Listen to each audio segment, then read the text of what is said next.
On dit qu'il y a des gens qui veulent les bénédictions de Dieu, mais sans lever la main pour les recevoir. Dans un petit village couvert de poussière, vivait un homme si paresseux qu'il rêvait d'être riche sans bouger le petit doigt. Il croyait que la chance lui devait quelque chose, que le travail était pour les sots et que le succès se trouvait de l'autre côté de la montagne. Mais ce voyage lui enseignerait que la richesse sans effort est un piège, et que le prix de la paresse peut être plus élevé qu'il ne l'imaginait. Restez jusqu'à la fin, car cette histoire, je vous le garantis, non seulement vous fera réfléchir, mais vous montrera aussi comment Dieu corrige avec amour même le plus têtu des hommes, l'homme le plus paresseux du village, et la leçon que Dieu lui réservait. Il y a longtemps, dans un village poussiéreux, caché entre des montagnes arides et des chemins de pierre, vivait un homme connu de tous sous le nom de Caius, le paresseux. On disait qu'il était plus indolent qu'une mule dormant au soleil. Chaque matin, tandis que les coqs chantaient et que la fumée des cuisines montait au ciel, il restait enroulé dans les draps, serrant son oreiller comme s'il s'agissait d'un trésor. Son épouse, Livia, était l'opposé, forte, décidée et avec un caractère que même le vent respectait. Avec des bras fermes à force de travail et un regard capable de faire reculer un taureau, elle s'occupait de la maison, des animaux et même de la fatigue de son mari. « Caius, lève-toi une bonne fois pour toutes !»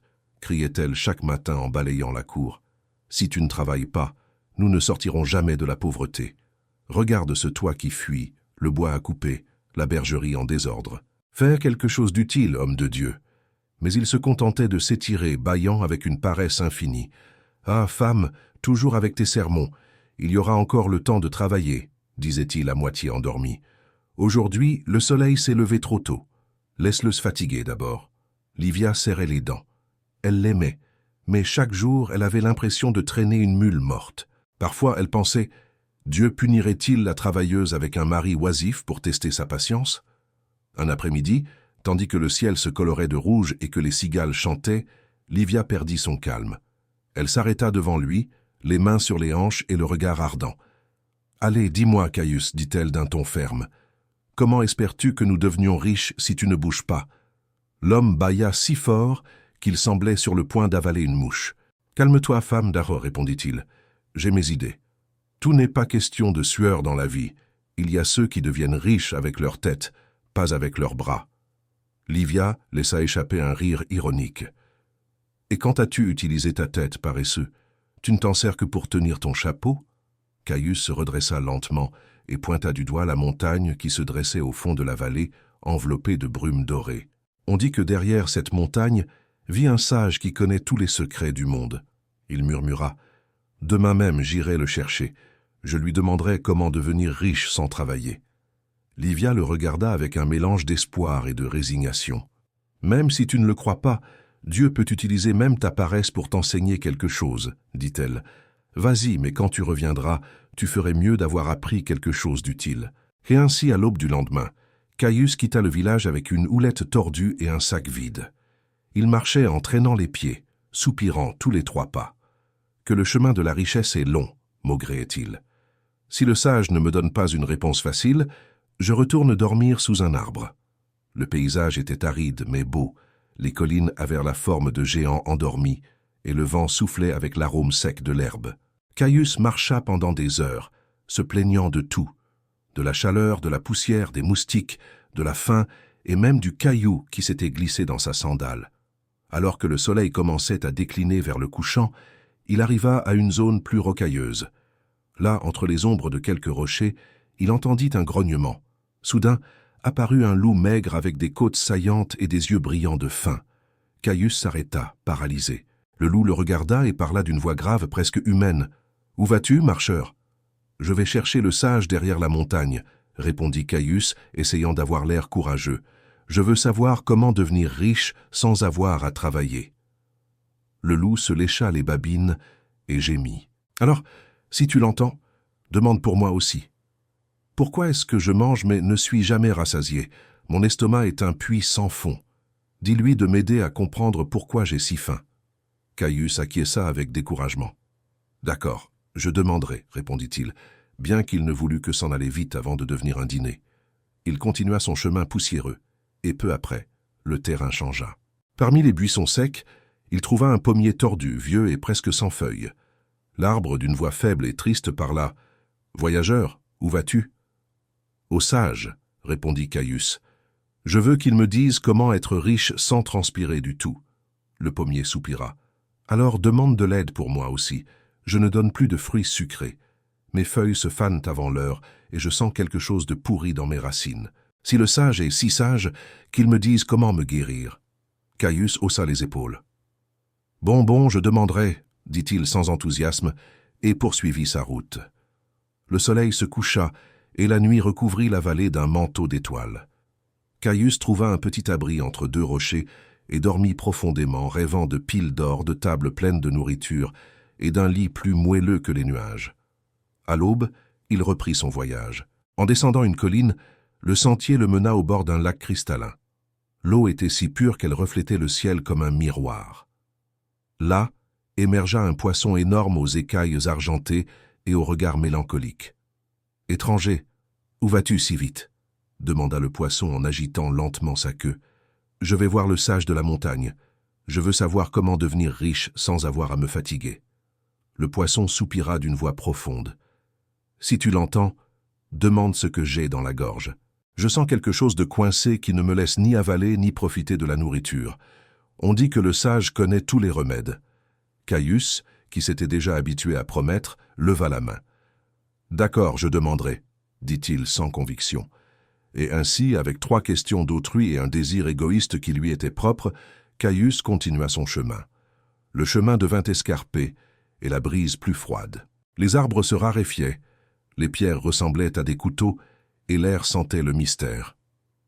Finalement, après une longue ascension, il arriva au sommet de la montagne. Là, l'attendait un vieil homme assis sur un rocher, regardant l'horizon doré du coucher de soleil. Sa barbe était blanche comme neige et sa tunique brillait d'une lumière douce. Autour de lui, l'air était différent, plus pur, plus sacré. Caius respira profondément, arrangea ses vêtements et s'approcha d'un pas maladroit. « Sage, dit-il, essayant d'avoir l'air respectueux, je viens de très loin, je veux être riche sans travailler. Mon épouse dit que je suis paresseux, mais je sais qu'il doit y avoir un moyen plus facile. » L'aîné ne le regarda pas, il demanda juste d'une voix grave « Rien d'autre ?» Caius, pour combler le silence, raconta l'histoire du loup affamé, du pommier malade et du poisson étranglé. Le sage acquiesça lentement et ferma les yeux comme quelqu'un qui écoute la voix du vent. « Ça, tu as 3 messages à rapporter, » dit-il finalement. Et c'est ainsi que commença la partie qui allait changer le destin de tous, le loup, le pommier et le poisson. 3 signes qu'un homme paresseux ignora. Le silence régnait au sommet de la montagne. Seul le vent bougeait, murmurant entre les pierres, comme s'il répétait d'anciennes prières. Caius attendit, regardant l'aîné avec impatience. Il ressemblait à un saint, ou peut-être à un fou, mais c'était sa dernière chance. Le sage ouvrit finalement les yeux. Ils avaient un éclat étrange, serein, comme s'ils gardèrent le reflet du ciel. « Mon fils, » dit-il d'une voix posée, « chaque créature que tu as rencontrée t'a montré une partie du chemin que tu n'as pas voulu comprendre. Mais puisque tu es ici, écoute attentivement. » Caius croisa les bras, à moitié ennuyé, à moitié curieux.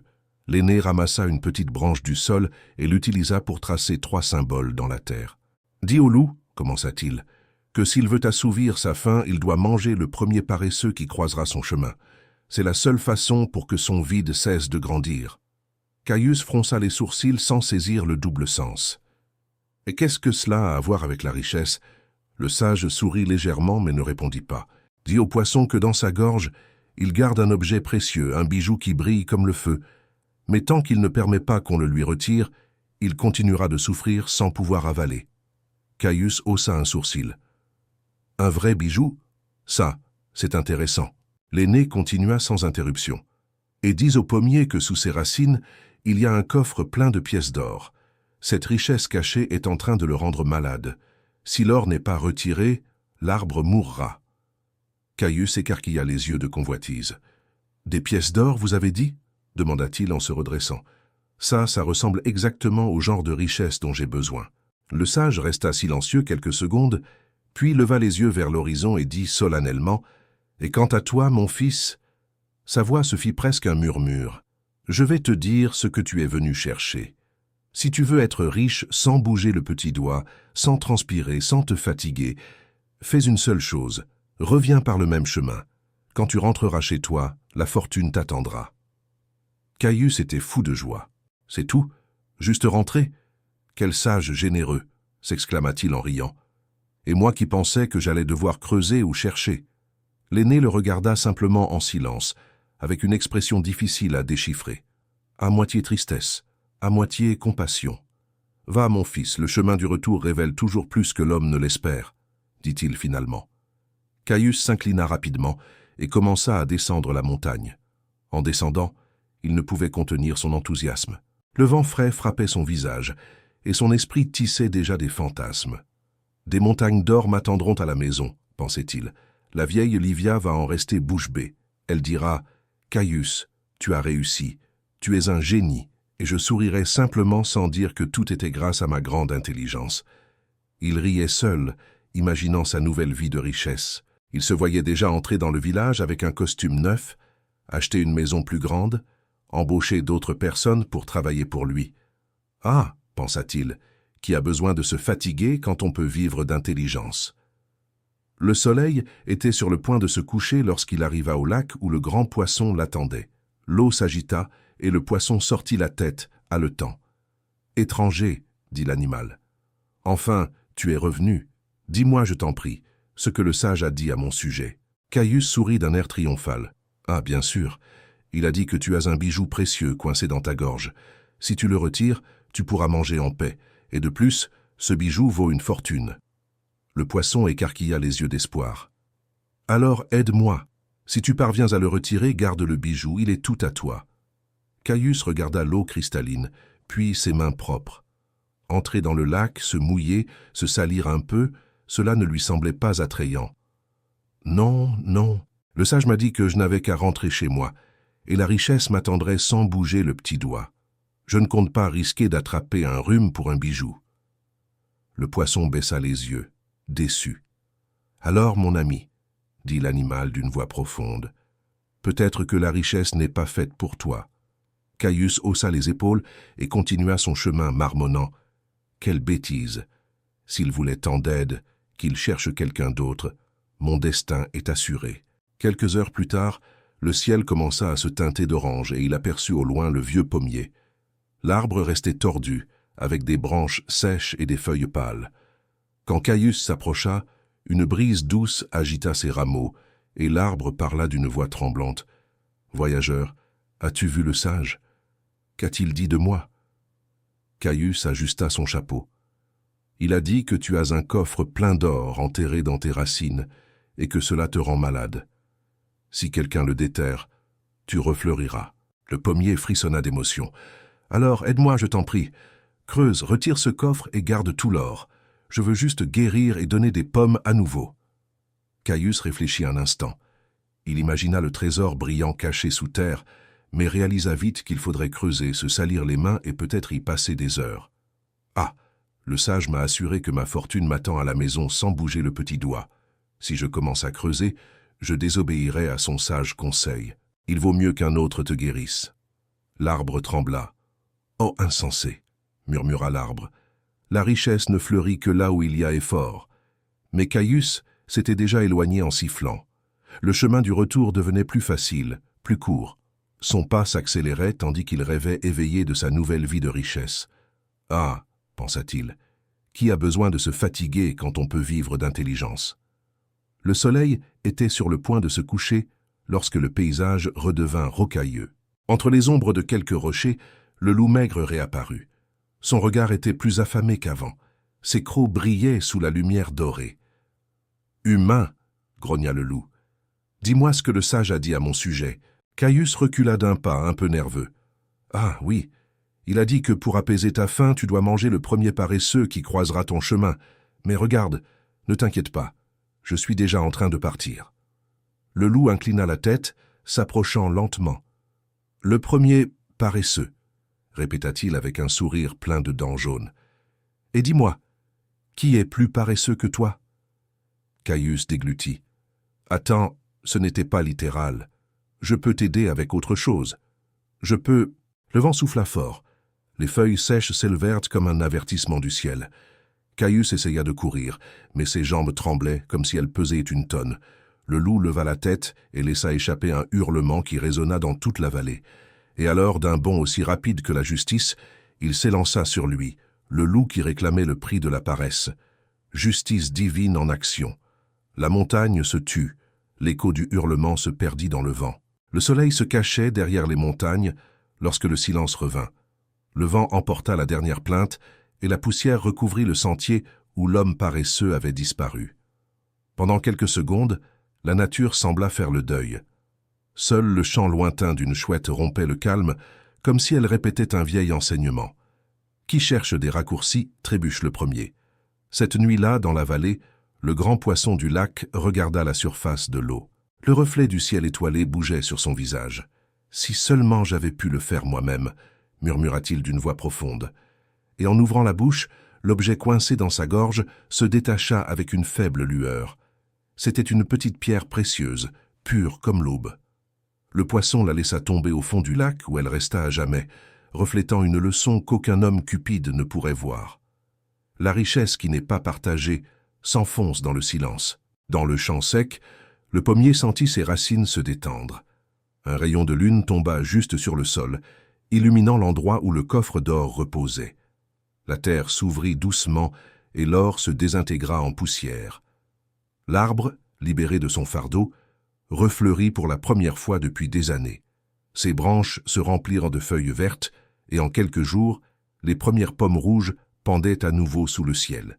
L'or qui le rendait malade avait disparu. L'arbre murmura au vent « Dieu donne des fruits à celui qui travaille, pas à celui qui attend. » Et l'air emporta cela comme une prière. Du haut de la montagne, le sage contempla la vallée. Le feu de son petit campement éclairait son visage ridé. « 3 ont eu l'opportunité de guérir, » dit-il d'une voix basse. « Le poisson, l'arbre et l'homme. 2 ont compris que la vie avance par l'action. 1 est resté endormi, attendant des miracles. » Il se tut un instant, puis ferma les yeux. « Le travail est une prière quand il est fait avec foi, » murmura-t-il. « Et la paresse est la prière vide de celui qui veut les fruits sans semer la graine. » Le final que personne n'attendait, Dieu bénit les mains qui travaillent avec foi. Au fil des jours, l'histoire du paresseux commença à circuler de bouche en bouche dans le village. Les bergers la racontaient au coin du feu, les mères la répétaient à leurs enfants avant de dormir, et les aînés la rapportèrent sur la place chaque après-midi, à l'ombre des arbres. Mais personne ne le faisait avec moquerie, mais avec tristesse, car tous savaient que cet homme avait eu l'occasion de changer son destin et l'avait laissé passer par peur de l'effort. On racontait que parfois, les nuits de pleine lune, le loup était encore entendu au loin, rôdant sur les chemins, cherchant d'autres comme lui, des hommes qui rêvent d'or sans se salir les mains, de fortune sans sueur, de succès sans effort. Certains voyageurs affirmaient avoir vu dans le lac une lueur bleue qui semblait bouger sous l'eau, comme un bijou perdu qui garde encore sa lumière. D'autres disaient qu'au printemps, le vieux pommier continuait de fleurir avec force et que ses fruits étaient si doux que quiconque y goûtait se souvenait de la valeur du travail. Et ainsi, sans que personne ne l'ait planifié, l'histoire du paresseux devint une parabole. Les sages du village enseignaient aux enfants « Si vous ne voulez pas finir dévoré par votre paresse, apprenez à bouger lorsque Dieu vous donne l'opportunité. » Les années passèrent. Le temps effaça le nom de cet homme, mais pas sa leçon. Et dans les terres arides de la vallée, les paysans répétaient encore une phrase en commençant la journée. « La richesse n'arrive pas à celui qui attend, mais à celui qui travaille avec foi. » Un jour, un jeune apprenti charpentier monta sur la montagne pour rencontrer le sage. Il voulait lui demander conseil sur la manière d'être un bon travailleur et de mieux servir sa famille. Quand il arriva, il trouva la cabane vide, mais sur une table de pierre se trouvait un petit parchemin. Il l'ouvrit et lut une seule phrase écrite à l'encre ancienne. « L'effort est la clé du miracle. Dieu multiplie les mains qui ne craignent pas de se salir. » Le jeune homme descendit la montagne le cœur en feu et à partir de ce jour, se consacra à travailler avec joie, sachant que chaque clou, chaque coup de marteau, chaque goutte de sueur était une graine semée dans le jardin de Dieu. Le village changea. Les enfants ne rêvaient plus de richesses faciles, mais d'apprendre un métier. Les femmes enseignaient à leurs filles que la foi sans action est endormie. Et les hommes avant de commencer leur tâche, regardèrent le ciel et disaient à voix haute « Seigneur, bénis mon travail. Je ne veux pas d'or sans but, ni de repos sans mérite. » Et ainsi, peu à peu, l'écho du paresseux s'est estompé. Mais son histoire est restée vivante dans la conscience de tous, car finalement ce n'est pas le loup qui l'a dévoré, c'est sa propre paresse. L'animal n'a été que la forme qu'a prise la conséquence. Ami, si cette histoire a touché ton cœur, ne l'oublie pas. Dieu ne bénit pas les raccourcis, il bénit les pas fermes. Le miracle que vous attendez est peut-être déjà devant vous, mais il requiert vos mains. N'ayez pas peur de vous salir, ni de vous fatiguer. Chaque goutte de sueur née de l'effort est une graine de bénédiction dans le jardin de votre destin. Si vous avez aimé cette réflexion, abonnez-vous à Havre des Fables pour entendre plus de récits qui éveillent l'âme et commentez la phrase « L'effort est aussi une prière ».